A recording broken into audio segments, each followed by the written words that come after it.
Hi hello ನಮಸ್ಕಾರ ಸ್ನೇಹಿತರೆ, welcome back to my channel. ನಾನು ಇವತ್ತಿನ ವಿಡಿಯೋದಲ್ಲಿ ಕಾರ್ತಿಕ ಮಾಸದಲ್ಲಿ ಬಂದಿರುವಂಥ ಸಂಕಷ್ಟಹರ ಚತುರ್ಥಿಯ ಪೂಜೆಯ ವಿಧಾನವನ್ನು ಹಾಗೆ ಸಮಯವನ್ನು ತಿಳಿಸಿಕೊಡ್ತಾ ಇದ್ದೀನಿ. ಈ ಕಾರ್ತಿಕ ಮಾಸದಲ್ಲಿ ಬಂದಿರುವಂಥ ಸಂಕಷ್ಟಹರ ಚತುರ್ಥಿಗೆ ಗಣಾಧಿಪರ ಸಂಕಷ್ಟ ಚತುರ್ಥಿ ಅಂತ ಕರೆಯುತ್ತಾರೆ. ಹಾಗೆ ಇದನ್ನು ಗಣಾಧಿಪ ಮಹಾಗಣಪತಿ ಅಂತಲೂ ಕೂಡ ಪೂಜಿಸಲಾಗುತ್ತದೆ. ಅಂದರೆ ಈ ಒಂದು ಸಮಯದಲ್ಲಿ ಕಾರ್ತಿಕ ಮಾಸದಲ್ಲಿ ಯಾರೆಲ್ಲ ಉಪವಾಸವಿದ್ದು ಗಣೇಶನ ಪೂಜೆ ಮಾಡ್ತಾರೋ ಅವರ ಕೋರಿಕೆಯು ಸಂಪೂರ್ಣವಾಗಿ ಈಡೇರುತ್ತದೆ ಅನ್ನೋ ಒಂದು ನಂಬಿಕೆ. ಜೊತೆಯಲ್ಲಿ ಈ ಗಣೇಶನ ಪೂಜೆ ಏನಪ್ಪ ಅಂತಂದರೆ ವಿಘ್ನಗಳನ್ನು ನಿವಾರಿಸುವ ಶಕ್ತಿ ಇರೋದ್ರಿಂದ ಗಣೇಶನಿಗೆ ನಾವು ಈ ಪೂಜೆ ಮಾಡೋದ್ರಿಂದ ತುಂಬಾ ಒಳ್ಳೆಯದಾಗ್ತಾ ಹೋಗುತ್ತೆ. ಪೂಜೆಯ ಸಮಯ ಅಂತ ಬಂದಾಗ ಕಾರ್ತಿಕ ಮಾಸ ಕೃಷ್ಣ ಪಕ್ಷ ಚತುರ್ಥ ತಿಥಿಯು ಪ್ರಾರಂಭವಾಗುವಂಥದ್ದು ಶನಿವಾರ 8ನೇ ತಾರೀಕು ಬೆಳಿಗ್ಗೆ 7:33 ಪ್ರಾರಂಭವಾಗಿರುವಂಥದ್ದು. ಮುಕ್ತಾಯವಾಗುವುದು 9ನೇ ತಾರೀಕು ಬೆಳಿಗ್ಗೆ 4:26 ಮುಕ್ತಾಯವಾಗುತ್ತದೆ. ಹಾಗಾಗಿ ನಾವು ಚಂದ್ರೋದಯ ತಿಥಿಯನ್ನು ಗಣನೆಗೆ ತೆಗೆದುಕೊಂಡು ಶನಿವಾರವೇ ನಾವು ಈ ಒಂದು ಸಂಕಷ್ಟ ಚತುರ್ಥಿಯನ್ನು ಆಚರಣೆ ಮಾಡಬೇಕಾಗುತ್ತದೆ. ಹಾಗೆಯೇ ಪೂಜೆಯ ವಿಧಾನ ಅಂತ ಬಂದಾಗ ಬೆಳಿಗ್ಗೆ ಬೇಗನೆ ಎದ್ದು ಸ್ನಾನವನ್ನು ಮಾಡಿಕೊಂಡು ಆ ನಂತರದಲ್ಲಿ ನಾವು ಗಣೇಶನನ್ನು ಈಗ ದೇವರ ಮನೆಯಲ್ಲಿ ನೀವು ಯಾವ ರೀತಿ ಪೂಜೆ ಮಾಡ್ತೀರಾ, ಶನಿವಾರ ಕೆಲವೊಬ್ಬರಿಗೆ ಮನೆವಾರವೂ ಕೂಡ ಇರುತ್ತದೆ. ಹಾಗೆಯೇ ಆವತ್ತಿನ ದಿವಸ ಕನಕದಾಸ ಜಯಂತಿ ಇರೋದ್ರಿಂದ ಕೆಲವೊಬ್ಬರು ಅದನ್ನು ಕೂಡ ಮಾಡ್ತಾರೆ. ಹಾಗಾಗಿ ನಿಮ್ಮ ಮನೆ ಪದ್ಧತಿಯಂತೆ ನೀವು ಶನಿವಾರ ನಿಮ್ಮ ಮನೆವಾರ ಕೂಡ ಆಗಿರೋದ್ರಿಂದ ಬೆಳಿಗ್ಗೆ ನೀವು ಯಥಾ ಪ್ರಕಾರ ಪೂಜೆಯನ್ನು ಮಾಡಿಕೊಂಡು ಗಣೇಶನಿಗೆ ಒಂದು ತಟ್ಟೆಯಲ್ಲಿ ಪ್ರತಿಷ್ಠಾಪನೆ ಮಾಡಿಕೊಂಡು ಗರಿಕೆಯನ್ನು ಇಟ್ಟು ಒಂದು ಸಂಕಲ್ಪ ಮಾಡಿಕೊಳ್ಳಿ. ನಾನು ಇವತ್ತಿನ ಗಣೇಶನ ಪೂಜೆ ಸಂಪೂರ್ಣವಾಗಿ ಉಪವಾಸವಿದ್ದು ಗಣೇಶನ ಪೂಜೆ ಮಾಡ್ತೇನೆ. ಹಾಗೆ ನಮ್ಮ ಕೋರಿಕೆ ಕೂಡ ಈ ರೀತಿ ಇದೆ, ಹಾಗಾಗಿ ನನ್ನ ಕೋರಿಕೆಗೋಸ್ಕರ ಮಾಡ್ಕೋತಾ ಇದ್ದೇನೆ ಅಂತ ಒಂದು ಸಂಕಲ್ಪ ಮಾಡಿಕೊಂಡು ನೀವು ಈ ಒಂದು ಸಂಕಷ್ಟ ಚತುರ್ಥಿಯನ್ನು ಪೂಜೆಯನ್ನು ಪ್ರಾರಂಭ ಮಾಡಿ. ಹಾಗೆ ನಿಮ್ಮ ಒಂದು ಶಕ್ತಿಗೆ ಅನುಗುಣವಾಗಿ ನೀವು ಒಂದು ಸಂಕಷ್ಟ ಚತುರ್ಥಿಯಲ್ಲಿ ಉಪವಾಸ ಇರಬೇಕಾಗುತ್ತದೆ. ಯಾಕಂದರೆ ಕೆಲವೊಬ್ಬರಿಗೆ ಹಸಿವು ತಡ್ಕೊಳ್ಳೋಕ್ಕೆ ಆಗಲ್ಲ, ತುಂಬ ಹಸಿವಾಗಿಬಿಡುತ್ತೆ. ಹಾಗೆ ಆಗ ಪೂಜೆ ಮಾಡೋಕ್ಕೆ ಕಷ್ಟ ಆಗುತ್ತೆ. ಹಾಗಾಗಿ ನಿಮಗೆ ಎಷ್ಟು ಶಕ್ತಿ ಇರುತ್ತೋ ಅಷ್ಟರ ಮಟ್ಟ ನೀವು ಉಪವಾಸವಿದ್ದು ಈ ಒಂದು ಪೂಜೆಯನ್ನು ಮಾಡೋದು ತುಂಬ ಸೂಕ್ತವಾದದ್ದು. ಈಗ ನೀವು ಬೆಳಗ್ಗೆ ಸಂಕಲ್ಪ ಮಾಡಿಕೊಂಡಿರ್ತೀರ, ಸಂಜೆಯ ಸಮಯದಲ್ಲಿ ಏನಪ್ಪ ಅಂತಂದರೆ ಹಾಗೇನೇ ಇದರಲ್ಲಿ ಕಾರ್ತಿಕ ಮಾಸ ವಿಶೇಷವಾಗಿ ಸಂಕಷ್ಟ ಚತುರ್ಥಿ ಆಗಿರೋದ್ರಿಂದ ಪ್ರತಿ ಸಂಕಷ್ಟ ಚತುರ್ಥಿಯಲ್ಲೂ ಕೂಡ ನೀವು 2 ಬಾರಿ ಸ್ನಾನವನ್ನು ಮಾಡಿಕೊಳ್ಳಬೇಕಾಗುತ್ತದೆ. ಇದು ಕಾರ್ತಿಕ ಮಾಸ ವಿಶೇಷ ಆಗಿರೋದ್ರಿಂದ ಮಾಡಲೇಬೇಕಾಗಿರುವಂಥದ್ದು. ಹಾಗಾಗಿ ನೀವು ಸ್ನಾನವೆಲ್ಲ ಮಾಡಿಕೊಂಡು ಸಂಜೆಯ ಸಮಯದಲ್ಲಿ ನಮಗೆ ಸೂರ್ಯಾಸ್ತದ ನಂತರದಲ್ಲಿ ನಾವು ಪೂಜೆಯನ್ನು ಪ್ರಾರಂಭ ಮಾಡಬೇಕಾಗುತ್ತದೆ. ಈ ಒಂದು ಶನಿವಾರ ಬಂದಿರುವಂಥ ಸಂಕಷ್ಟದ ಚತುರ್ಥಿ ದಿವಸ ನಮಗೆ ಸೂರ್ಯಾಸ್ತ ಅಂತ ಆಗ 5:58 ಇರುತ್ತದೆ. ಅನಂತರದಲ್ಲಿ ನಾವು ಪೂಜೆಯ ಸಿದ್ಧತೆಯನ್ನು ಕೂಡ ನೀವು ಪ್ರಾರಂಭ ಮಾಡ್ಕೋಬೋದು, ಅಂದರೆ ಪೂಜೆಯನ್ನು ಪ್ರಾರಂಭ ಮಾಡಿಕೊಳ್ಳಬಹುದು.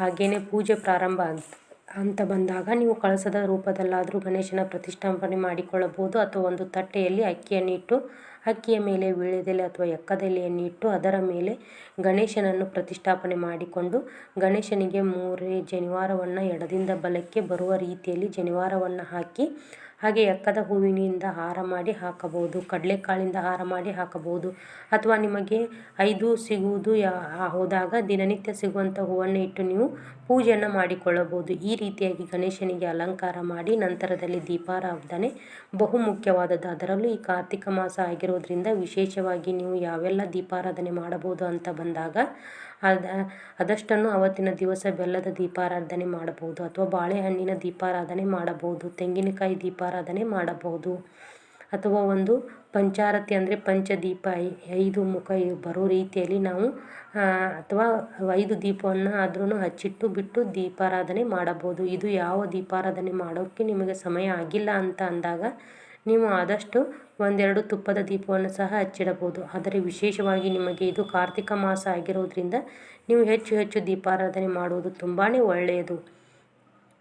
ಹಾಗೆಯೇ ಈ ಒಂದು ಸರಿ ಬಂದಿರುವಂಥ ನಮಗೆ ಸಂಕಷ್ಟ ಚತುರ್ಥಿ ಶನಿವಾರ ಆಗಿರೋದ್ರಿಂದ ನಮಗೆ ವೆಂಕಟೇಶ್ವರ ಸ್ವಾಮಿ ವಾರವೂ ಕೂಡ ಆಗಿರೋದ್ರಿಂದ ಗಣೇಶನಿಗೆ ನೀವು ಅಕ್ಕಿ ಹಿಟ್ಟಿನ ದೀಪಾರಾಧನೆ ಸಹ ಮಾಡಬಹುದು. ನಿಮಗೆ ಯಾವುದು ಸೂಕ್ತ ಅನಿಸುತ್ತೋ ಅದೇ ಒಂದು ವಿಶೇಷವಾಗಿ ನೀವು ದೀಪಾರಾಧನೆಯನ್ನು ಮಾಡಬಹುದು. ಇನ್ನು ಅಲಂಕಾರ ಥರ ಮಾಡಿರ್ತೀರಿ, ದೀಪಾರಾಧನೆ ಮಾಡಿರ್ತೀರಿ. ಇನ್ನು ಪ್ರಸಾದ ಅಂತ ಬಂದಾಗ ಮೋದಕ ಮಾಡೋದು ತುಂಬ ಶ್ರೇಷ್ಠವಾದದ್ದು. ನಿಮಗೆ ಮೋದಕ ಮಾಡೋದಕ್ಕೆ ಆಗದೇ ಹೋದಾಗ ಕಡಲೆಕಾಳು ಉಸಳಿ ಮಾಡ್ಬೋದು, ಹೆಸರು ಕಾಳು ಕೋಸಂಬರಿ ಮಾಡಿ, ಪಾನಕ ಮಾಡಿ, ಅಥವಾ ಏನಾದರೂ ಒಂದು ಸಿಹಿಯನ್ನು ಮಾಡಿ ನೀವು ದೇವರಿಗೆ ನೈವೇದ್ಯ ಮಾಡಬಹುದು. ಗೋಧಿ ಪಾಯಸ ಮಾಡಬಹುದು, ಯಾಕಂದರೆ ಶನಿವಾರನೂ ಆಗಿರೋದ್ರಿಂದ ಗೋಧಿ ಪಾಯಸನೂ ಸಹ ಮಾಡಿ ನೀವು ದೇವರಿಗೆ ನೈವೇದ್ಯ ಮಾಡುವುದು ಬೆಳಿಗ್ಗೆನೂ ಪೂಜೆ ಮಾಡಿರ್ತೀರ, ಹಾಗೆ ಸಂಜೆಯ ಸಮಯದಲ್ಲಿ ನೀವು ವಿಶೇಷ ಗಣೇಶನ ಪೂಜೆ ಮಾಡೋದ್ರಿಂದ ಹೊಸ್ತಿಲ ಬಳಿಯೂ ಕೂಡ ನಾವು 2 ದೀಪವನ್ನು ಹಚ್ಚಿಡುವಂಥದ್ದು, ತುಳಸಿ ಗಿಡದ ಹತ್ತಿರ ಕೂಡ 2 ದೀಪ ಇರುವಂಥದ್ದು, ಹಾಗೆ ದೇವರ ಮುಂದೆನೂ ಕೂಡ ದಿನನಿತ್ಯ ಹಚ್ಚುವಂಥ ರೀತಿಯಲ್ಲಿ ದೀಪವನ್ನು ಹಚ್ಚಿ, ಹಾಗೆ ಗಣೇಶನಿಗೆ ಅಂತ ಹೇಳಿ ನಾವು ಒಂದು ಸಂಕಲ್ಪ ಮಾಡಿಕೊಂಡು ವಿಶೇಷವಾಗಿ ನಾವು ಹೇಳಿರುವ ರೀತಿಯಲ್ಲಿ ಒಂದು ದೀಪಾರಾಧನೆ ಮಾಡುವುದು ತುಂಬಾ ಸೂಕ್ತವಾಗಿದೆ. ಈ ಒಂದು ಸಂಕಷ್ಟದ ಚತುರ್ಥಿ ಮಾಡೋದ್ರಿಂದ ನಮಗೆ ಸಿಗುವಂಥ ಫಲಗಳು ಅಂತ ಬಂದಾಗ ಕುಟುಂಬದಲ್ಲಿರುವ ಎಲ್ಲ ಅಡೆತಡೆಗಳು ಕೂಡ ನೀವು ನಿವಾರಣೆ ಮಾಡಿಕೊಳ್ಳಬಹುದು. ಜೊತೆಯಲ್ಲಿ ಗಣಪತಿಯ ಕೃಪೆಯಿಂದ ನಿಮ್ಮಲ್ಲಿ ಯಶಸ್ಸು ಮತ್ತು ಕೂಡ ಶಾಂತಿ ಕೂಡ ಹೆಚ್ಚಾಗ್ತಾ ಹೋಗುತ್ತದೆ. ನೀವು ಏನಾದರೂ ಒಂದು ಕೆಲಸ ಸಿಗಬೇಕು ಅಂದ್ಕೊಂಡು ಅಥವಾ ಮತ್ತೆ ಏನೋ ಒಂದು ಅಡೆತಡೆಗಳು ಹೆಚ್ಚಾಗಿ ಇದ್ದೇ ಇರುತ್ತದೆ. ಕೆಲವೊಂದು ಸಂದರ್ಭದಲ್ಲಿ ಅವೆಲ್ಲವನ್ನು ಕೂಡ ನಿವಾರಣೆ ಮಾಡಿಕೊಳ್ಬೋದು.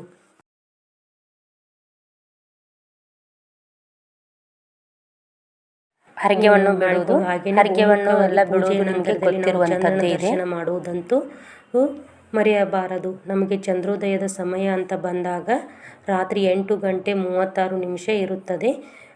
ಆಸುಪಾಸಿನಲ್ಲಿ ನಿಮಗೆ ಒಂದು ಚಂದ್ರೋದಯ ಆಗಬಹುದು. ಆ ಒಂದು ಸಮಯದಲ್ಲಿ ನೀವು ಗಣೇಶನಿಗೆ ನಮಸ್ಕಾರ ಮಾಡಿಕೊಂಡು ಒಂದು ಮಂಗಳಾರತಿಯನ್ನು ಮಾಡಿ ಚಂದ್ರನಿಗೆ ಹೋಗಿ ನೀವು ಪ್ರತಿ ಬಾರಿಯೂ ಸಂಕಷ್ಟ ಚತುರ್ಥಿಯಲ್ಲಿ ವಿಶೇಷವಾಗಿ ತೋರಿಸಿಕೊಡ್ತಾ ಇರ್ತೀನಿ.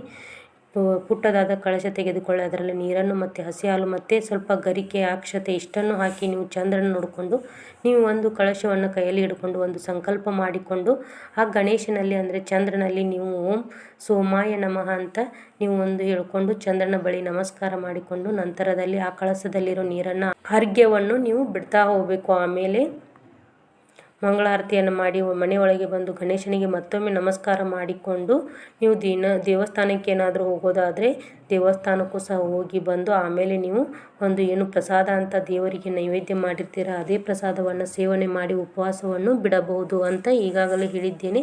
ಹಾಲು ಹಣ್ಣನ್ನು ತೆಗೆಯಬಹುದು. ಕೆಲವೊಬ್ಬರು ಕಾಫಿ ಟೀ ಕುಡಿತೀರಾ ಅಂತೀರ. ನಿಮ್ಮ ಒಂದು ಶಕ್ತಿಗೆ ಅನುಗುಣವಾಗಿ ನೀವು ಏನು ತೆಗೆಯಬೇಕು ಅಂದ್ಕೊಂಡಿದ್ದೀರಾ ತೆಗೆದುಕೊಳ್ಳಬಹುದು. ಕೆಲವೊಬ್ಬರು ಏನಪ್ಪ ಅಂತಂದರೆ ನೀರಾಹಾರ ಅಂದರೆ ನೀರನ್ನು ಸಹ ಕುಡಿಯೋದೇನೆ ಈ ಸಂಕಷ್ಟ ಚತುರ್ಥಿಯನ್ನು ಉಪವಾಸ ಮಾಡ್ತಾ ಇರ್ತಾರೆ. ಅದು ತುಂಬಾ ಒಳ್ಳೆಯದು. ಆದರೆ ವೈಯಕ್ತಿಕವಾಗಿ ಸಲಹೆ ಕೊಡೋದು ಏನು ಅಂತಂದರೆ ಆರೋಗ್ಯದ ದೃಷ್ಟಿಯಿಂದ ನಿಮಗೆ ಎಷ್ಟು ಸಾಧ್ಯವಾಗುತ್ತೋ ಅಷ್ಟರ ಮಟ್ಟಿಗೆ ಉಪವಾಸವಿದ್ದು ನೀವು ಗಣೇಶನ ಪೂಜೆ ಮಾಡಬೇಕು.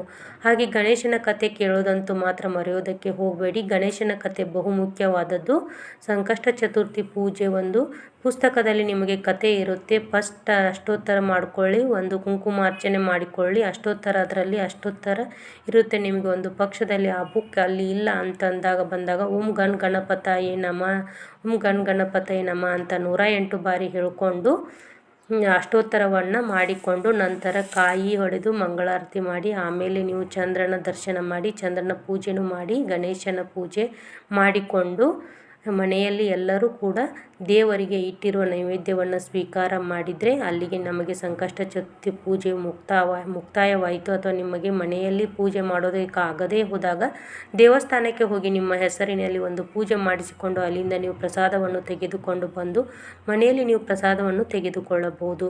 ಪೂಜೆ ಮುಕ್ತಾಯ ಮಾಡುವಂಥ ಸಂದರ್ಭದಲ್ಲಿ ಆದಷ್ಟು ನಾನು ವಕ್ರತುಂಡ ಮಹಾಕಾಯ ಸೂರ್ಯಕೋಟಿ ಸಮಪ್ರಭಾ ನಿರ್ವಿಘ್ನಂ ಕುರು ಮೇ ದೇವ ಸರ್ವ ಕಾರ್ಯೇಷು ಸರ್ವದಾ ಎನ್ನುವ ಪ್ರಾರಂಭದಲ್ಲಿ ಹೇಳ್ಕೊಳ್ಳಿ, ಕೊನೆಯಲ್ಲೂ ಹೇಳಿಕೊಂಡು ಪೂಜೆಯನ್ನು ಮುಕ್ತಾಯ ಮಾಡಿ. ಇವತ್ತಿನ ವಿಡಿಯೋದಲ್ಲಿ ನಾನು ಸಂಕಷ್ಟ ಚತುರ್ಥಿ ಅಂದರೆ ಮಹಾಗಣಪತಿ ಸಂಕಷ್ಟ ಚತುರ್ಥಿಯ ಪೂಜೆಯ ವಿಧಾನ ಹೇಗಿತ್ತು ಅಂತ ಡೀಟೇಲ್ ಆಗಿ ಹೇಳಿದ್ದೇನೆ. ವಿಡಿಯೋ ಇಷ್ಟ ಆಗಿದ್ರೆ ಲೈಕ್ ಮಾಡಿ, ಶೇರ್ ಮಾಡಿ, ಕಮೆಂಟ್ ಮಾಡೋದನ್ನು ಮರೆಯಬೇಡಿ. ಸರ್ವೇ ಜನ ಸುಖಿನೋ ಭವಂತು.